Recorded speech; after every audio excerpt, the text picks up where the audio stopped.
There's a summer that I keep going back to. I was a kid who was enamored with the great sport of baseball. I remember the perfectly cut green grass, the feel of leather when I got my first real glove, the triumph of making a great catch in center field.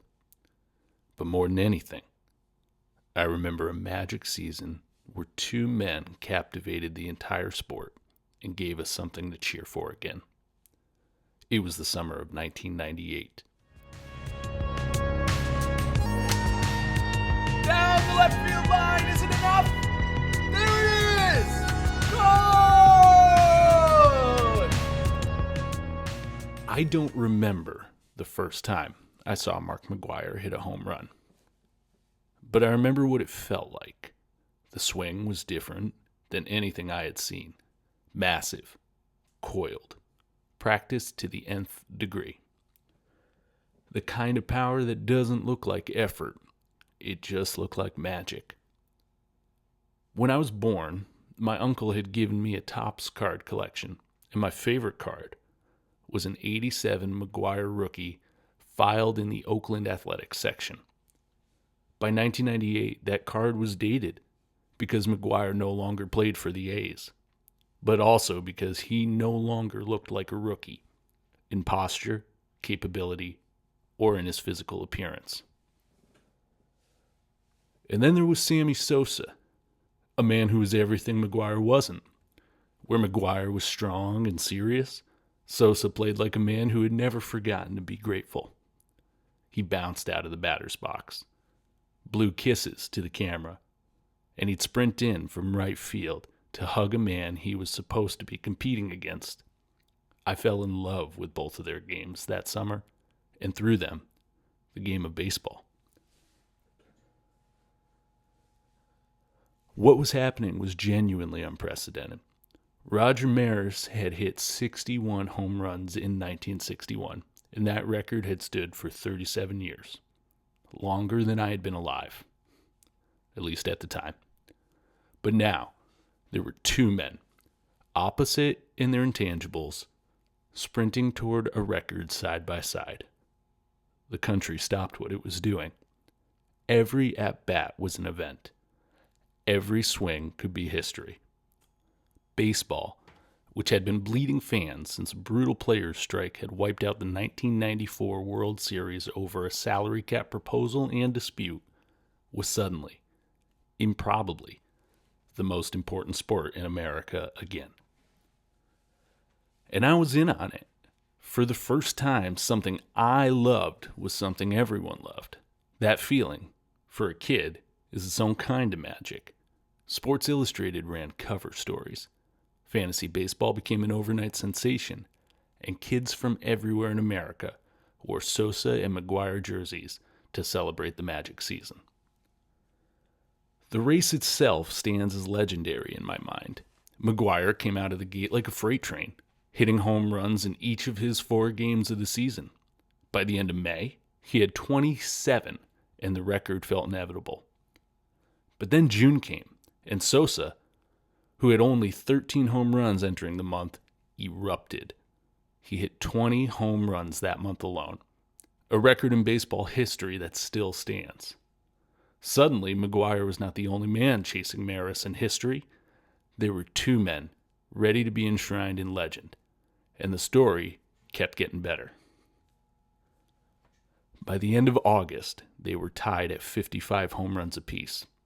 But when McGwire hit number 62 on September 8th, his shortest home run of the season, a line drive that barely cleared the left field wall, Sosa sprinted in from right field to meet him at home plate. McGwire picked him up in a bear hug. McGwire's son was his bat boy that game. The Maris family was there. The stadium shook. And even now, watching it back, I can feel the excitement of the moment. McGwire finished with 70 home runs. Sosa finished with 66. Both men had demolished a record that was supposed to be unbreakable.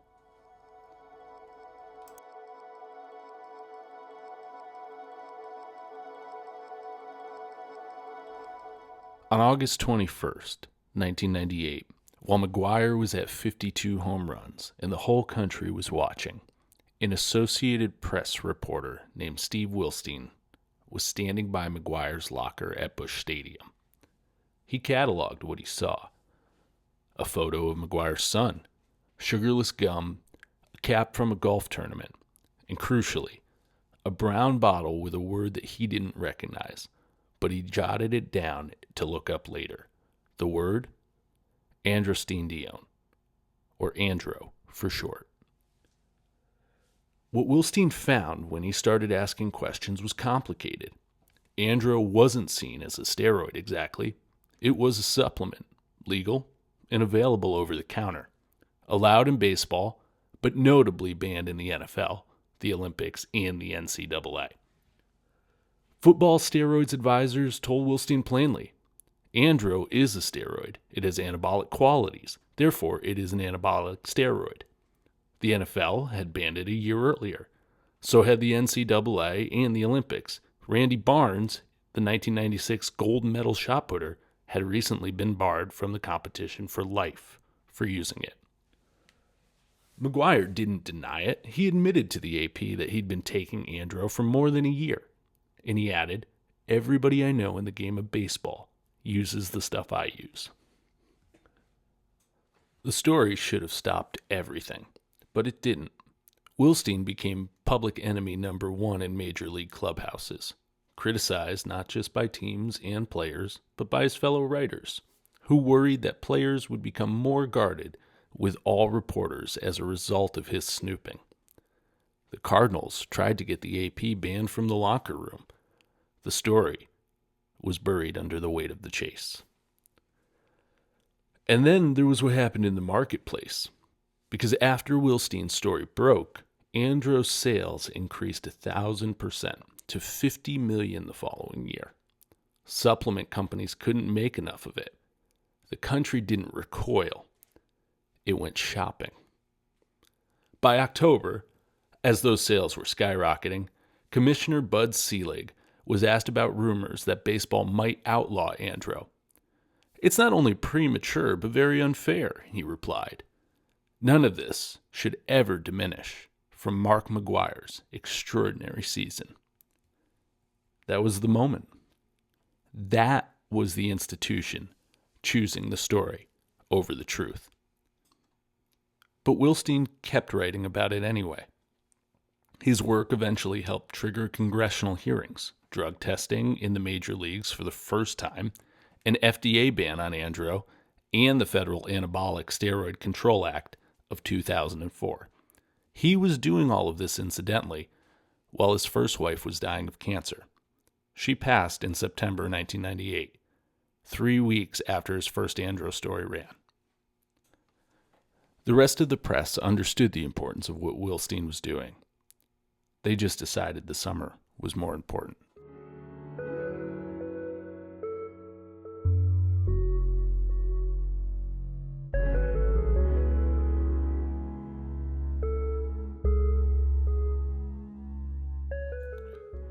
Then the reckoning came. It arrived slowly at first, the way these things do. Whispers became questions. Questions became investigations. And by the mid-2000s, the whispers had names. Andro, HGH, syringes in the clubhouse. The fairy tale had a poison in it that we had all, in some way, chosen not to taste. I won't pretend I didn't feel it. Something deflates when the story you love turns out to have been different than you understood it to be. That summer of joy acquired a shadow. I had to sit with that. Had to let myself feel a loss without letting it erase the memory entirely. But here's what I kept coming back to. We all knew. Maybe not in explicit terms. Maybe not with documentation. But the evidence was there for anyone who wanted to find it. When Steve Wilstein spotted that bottle of andro sitting openly in McGwire's locker, he reported it and was criticized for it. The baseball establishment closed ranks around the story they needed to keep telling. The writers, the broadcasters, commissioners, managers, Everyone who was profiting from the joy of that summer looked somewhere else. Baseball had been dying after 1994. The race saved it. And the people in charge of the game knew exactly what they were watching, and they chose the gate receipts over the questions. Attendance across the league surged, television deals flourished, everyone ate well off the summer of Sosa and McGwire, and nobody wanted to flip the table. Eventually, McGwire would go on to admit that he had used banned substances throughout his career. Sosa, for his part, still claims innocence. But in the court of public opinion, both men have long been seen as guilty.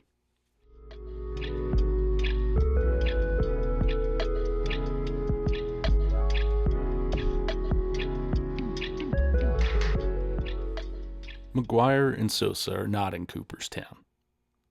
They've been kept out by the votes of the Baseball Writers Association of America, the very press corps that covered their summer, that sold magazines and newspapers and column inches on the backs of these two men. McGwire never received more than 23% of the vote in 10 years of eligibility for his Hall of Fame bid. Sosa maxed out around 17%. The writers call it a character clause. The ballot instructs voters to weigh integrity, sportsmanship, and character alongside playing ability. And so the men who wrote the glowing profiles, who ran the celebratory cover stories, who stood in the press box and cheered quietly, the way press people do, are now the sport's moral arbiters, the judges, the gatekeepers of a legacy they helped build and then burnt. There's a word for that, and I don't think it's justice. Now, I understand the argument on the other side. Steroids do compromise the integrity of the game. The records are tainted. What does it mean to honor something built on a lie? These aren't bad faith questions. But consider this. The managers who fielded the rosters are in the hall. The commissioner who presided over the entire era of baseball is in the hall. The owners who counted the money are not on trial. The punishment landed squarely and specifically on the players. On Sosa, the kid from the Dominican Republic who shined shoes as a child and became one of the most beloved figures in the history of his country. And on McGwire, a man who eventually admitted to what he'd done, who sat down with the family of Roger Maris and apologized. The only people in this story who are not in the Hall of Fame are the ones who actually played the games. That doesn't feel like an accident. It feels like moral theater. And the audience is us. And it raises a question I haven't been able to shake. What is it inside of us that requires our sports heroes to be held to a standard we rarely demand of anyone else? Politicians trade in obfuscation and hold on to power through means far darker than a bottle of supplement it's in a locker. Parents fail their children. Authority figures abuse their positions. We allow it, we absorb it, and then we move on. But the men who hit magic dingers in the dog days of summer, they must be pure. They must be untouchable. The things we fall in love with as children must stay clean, even when we ourselves have long since grown complicated. And maybe that's understandable. Maybe there's something worth protecting in the sanctity of the game, in the idea that the field is one of the last places where the rules still mean something. I can hold that thought with some tenderness, but I can also see it clearly for what sometimes becomes a way of punishing the players for a lie the whole institution told together. Sosa and McGwire are outside the hall, while the men who built the conditions for what happened sit comfortably inside it. That's not integrity. That's scapegoating.